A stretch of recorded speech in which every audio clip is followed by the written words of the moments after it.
Like, logically, if we're dealing with logic, right? A reasonable way of thinking. Good question. Yeah, I'm all about God's good love. I got my stuff, you got yours. Okay, okay, real quick. Do you know the Bible has a definition of what love is? Well, I just told you. Okay. Let's get John 14 and 15.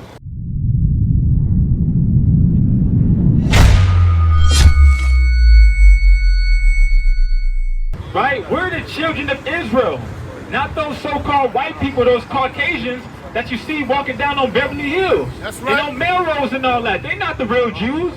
We're the real Jews that the Bible speaks about. Right? They're imposters. They're not the real Jews. Right? Hosea chapter 4 verse 7. As they were increased, so they sinned against me.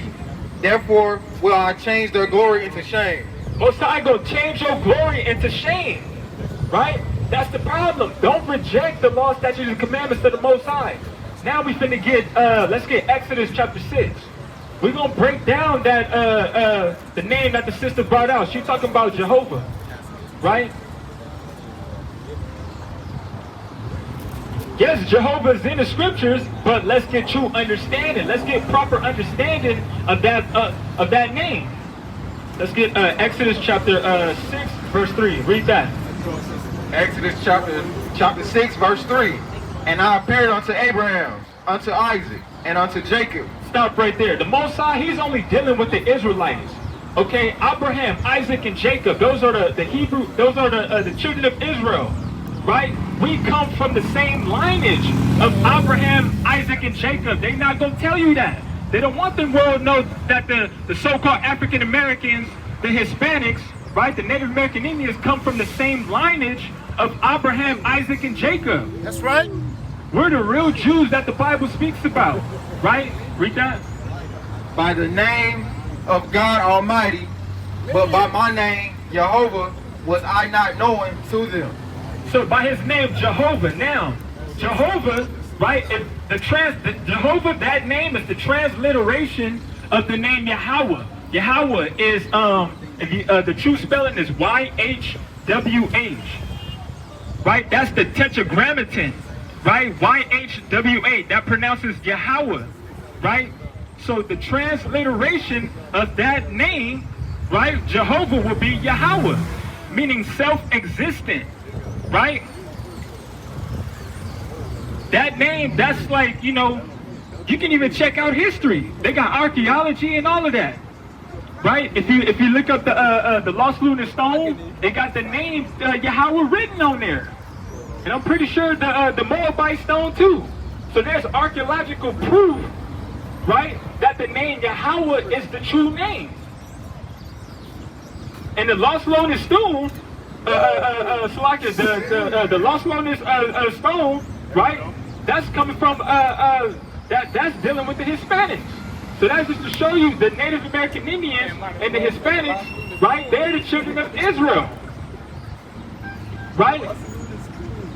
But that's what happened when you know, we got our language stripped from us, we got our heritage stripped from us, right? Now we don't even know who we are anymore as a people. Yes, sis, I got a question. Do you know that cross? Do you know anything about that cross that you're wearing on your shirt? Okay, so do you know what love is? When the scripture speaks about that? God's good love. Okay, so I have a question. What is love? God. No, that doesn't mean love. Like, logically, if we're dealing with logic, right? A reasonable way of thinking. Good question. Yeah, I'm all about God's good love. I got my stuff, you got yours. Okay, okay, real quick. Do you know the Bible has a definition of what love is? Well, I just told you. Okay. Let's get John 14 and 15. The fact is, God is love. Yes, I know God is love. God is good. But look, we have to understand we're not dealing with emotions. Right? The American, this society concept of love is dealing with emotion. That's not what the Bible says. That's not what the Bible is speaking about. Don't overtalk me. I'm not overtalking you. Yes, you are, because I'm telling you what God is saying. Hate the devil, love God and Jesus. Yes, I'm trying to give you understanding what love is, sister. Read that. John 14 and 15. John chapter 14 verse 15. If ye love me, keep my commandments. Keep what? keep my commandments. If you love me, keep my commandments, sister. Okay, did you know that love is the keeping of the law, statutes, and commandments? That's the thing. We're not dealing with emotion here, right? God is love. Yes, God is love only to the Israelites, not to everybody, right? Christ died on the cross for the children of Israel, not for everybody in this world, right? Let's get a precept on that. Let's get 2 John and verse 6.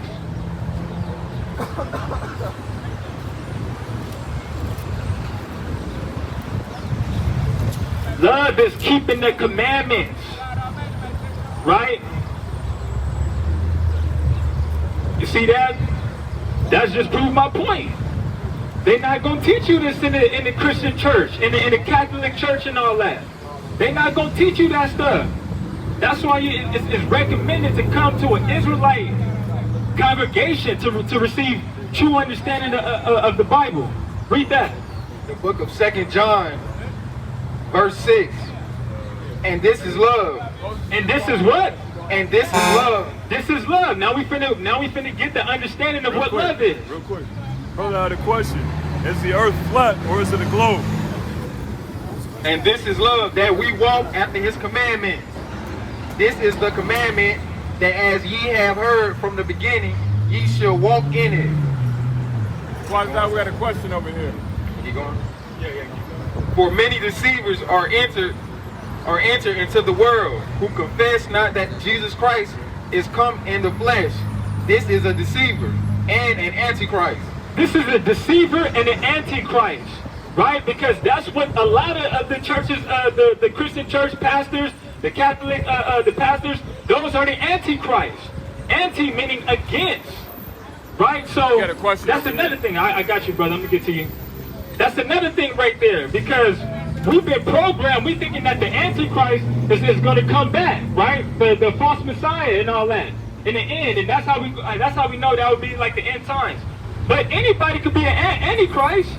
Antichrist meaning against Christ. When you're going against the law, statutes, and commandments, you're going against Christ, right? So, brother, what was your question? Okay, so the brother asked the question: Is the earth round or flat? Right? Is the earth round or flat? Let's get that.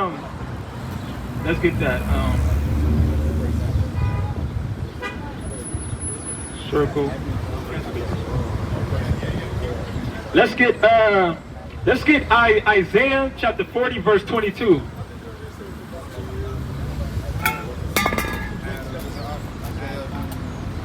Yeah, Isaiah chapter 40 verse 22. The brother asked, is the earth round or flat? Isaiah 40:22. Yeah, Isaiah 40 chapter 40 verse 22. Right? Let's see what the scriptures say. Isaiah chapter 40 verse 22. It is he that sitteth upon the circle of the earth. Upon the what? Upon the circle of the earth. So this is speaking upon the Most High. It's saying that it is He, the Most High God. He sitteth upon the circle. Another one, Aman.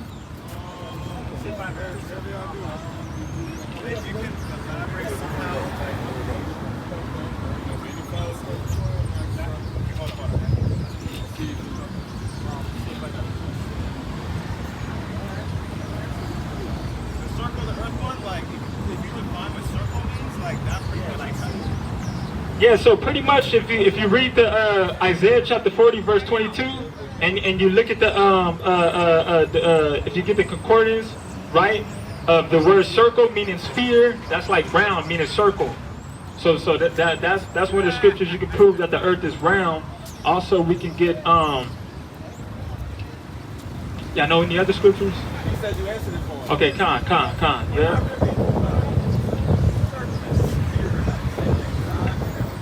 Yeah. So the bottom line is it's not flat, you know, because that's like that's something that came out. Well, I think that's been out like for quite some time, but that's just another thing they try to put in there to confuse everybody. Oh, the earth is flat. Oh, now what?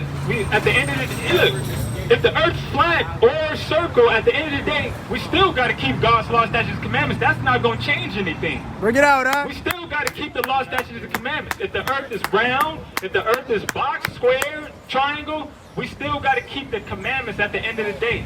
So that's the thing, you know. Another thing, a lot of people, they get hooked up on that. That just off that flat earth, that might throw off your faith. You know, oh, the earth is flat. Okay, all right, now, you know, that you start going in and believing in all the other types of stuff, you know. So, you know, the earth is round, you know. The earth is round.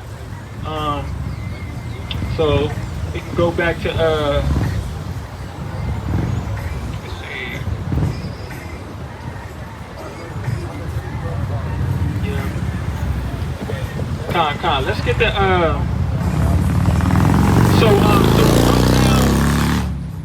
so we broke down earlier what the true name of Yahweh, right? Like I said, you can find that, right, if you look up the Moabite stone, the Lost Lunar stone, right? Those are archaeology, right, that had the name Yahweh, right, the Tetragrammaton, YHWH written on there, right? So that's the true name right there.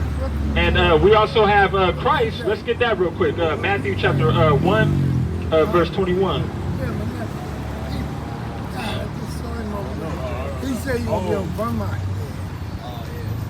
He shall save his people from their sins. For he shall save his people from their sins, right? So Christ's name, the meaning of that name is he who saves, right?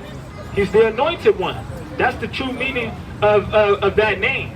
And Jesus, right? That's just that's another transliteration. Because if you look at the Hebrew word, his name would be Yahushua, right? That's the transliteration. Jesus is the transliteration of the name Yahushua, right?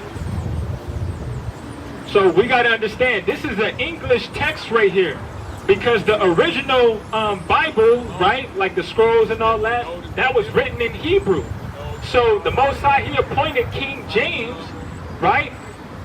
He appointed King James to have the Bible translated from Hebrew into English. So King James, he appointed 54 Hebrew scholars, right, to transfer the Old Testament, the Apocrypha, and the New Testament. King James, he appointed the top scholars to translate the scriptures. The Most High was dealing with King James, right? Yep. So let's get Isaiah chapter 58 in verse 1, because we have to understand this Bible right here, right? The Bible is for you, so-called African Americans, Hispanics, Native American Indians. This Bible is only for us. Right, and they refuse to teach. They refuse to teach that. In the Christian churches, right, in the Catholic churches, they refuse to teach that. All of the, if you read the book of Deuteronomy chapter 28, that whole chapter is filled with all different types of curses. And it just so happens that we fit those curses, the so-called blacks and Hispanics. Right? Read that. Isaiah chapter 58, verse 1. Cry aloud, spare not, lift up thy voice like a trumpet. So the Most High, he wants us to lift up our voice like a trumpet, right? He wants to make sure that everybody gets the opportunity to hear the words of the scriptures, right? And show my people their transgression. Show my people their transgression. What is transgression, right? Finish reading. And the house of Jacob their sin. In the house of Jacob. There we go again. He's dealing with Jacob. He's only dealing with the children of Israel. That's what we have to understand. So the Most High, he says, show my people their transgression, in the house of Jacob their sin. Now let's get the understanding of what sin is. Right? Because a lot of people, you know, they use that as an excuse not to change their ways. Oh, nobody's perfect. We sin every day. You know, so let me just go ahead and just continue smoking weed. Let me just go ahead and just continue sleeping with all different types of women and being promiscuous and all that. We have sin. Nobody's perfect. We have the scripture, the Bible has the definition of what sin is. Let's get 1 John chapter 3, verse 4.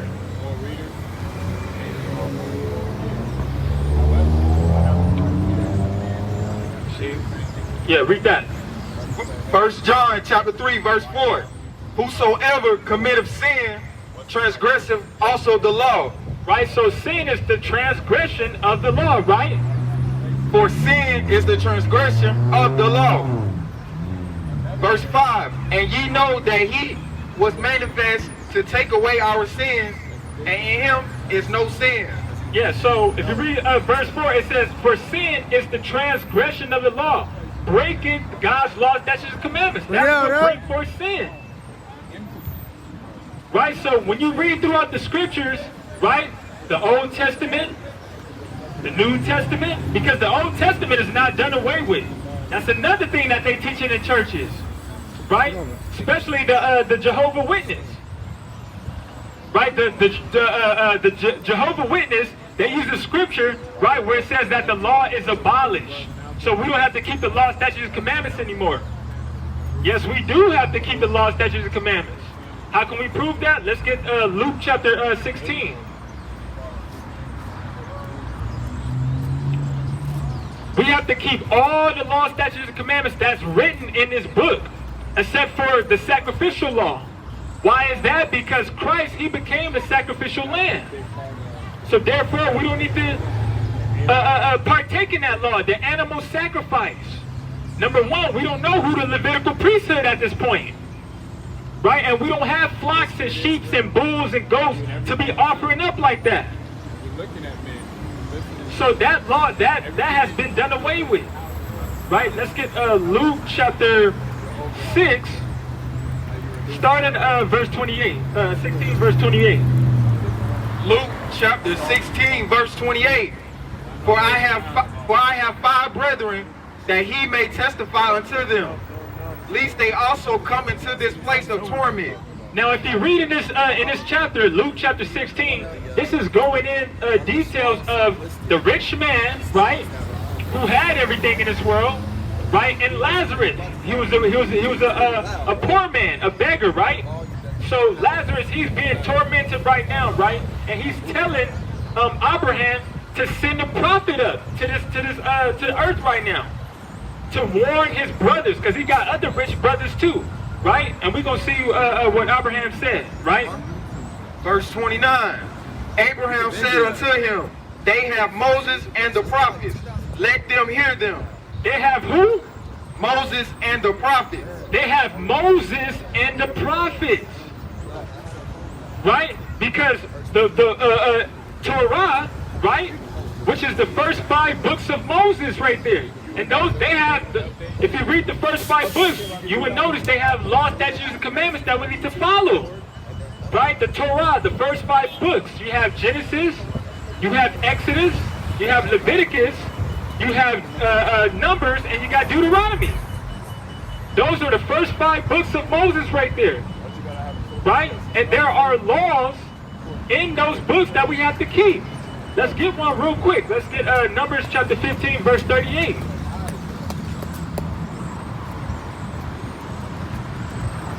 So we have to understand that the law is not done away with. That's what the Jehovah Witness is teaching a lot of people, right? Because if you read the book of Leviticus, it's filled with all different types of feast days. We have to keep the feast days. We have to keep Passover. We have to keep the new moon, right? We have to keep Feast of Dedication, which is coming up right now, right? Read that. The book of Numbers, chapter 15, verse 38. Speak unto the children of Israel, and bind them that they make them fringes in the borders of their garments. And bind them that they make them fringes in the borders of their garments. Right? What are fringes? Fringes is what you see brothers up here wearing. Right? Read that. Throughout their generations. Throughout their generations. With an S. Right? So it's not only, this is not only speaking about a limited time, it said throughout your generations. Right? So that's what you see brothers up here wearing. Right? Fringes with the border of blue. Right? And not just us, the so-called African Americans, you have the Native American Indians, they was keeping that too. That was considered their apparel. Right? If you look at the ancient the ancient pictures of the Native American Indians, you will see that they were wearing fringes, right?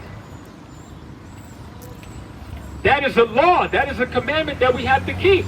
That's not done away with, right? So with that, let's get Galatians chapter 3 and verse 13. So yeah, we have to realize the so-called African Americans, the Hispanics, the Latinos, the Mexicans, the Native American Indians, we are the children of Israel that the Bible speaks about. And they don't want the world to know this. They refuse to teach us. They refuse to bring out this information to the public, right? This is why the Most High, He had the prophets up here to bring out the true knowledge and the true understanding of the Bible, right? Yeah, Galatians chapter 3, verse 13.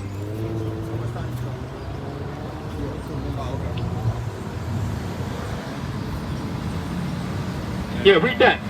Galatians chapter 3, verse 13.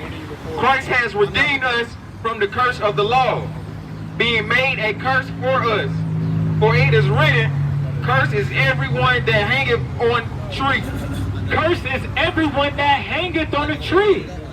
Right? So this is being brought out in the book of Galatians. It says, cursed is everyone that hangeth on a tree. Right?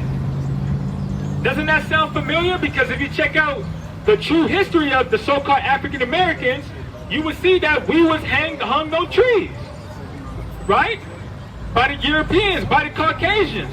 The same thing with the Hispanics. They were lynched on trees by the Anglos, right? So we fit this curse. We fit the Bible right here, right? So that's what we need to realize. We have to understand that the Bible is only for the so-called African Americans, the Native American Indians, the Hispanics, those who partake in the transatlantic slave trade, right? This book is not for everybody, it's only for us.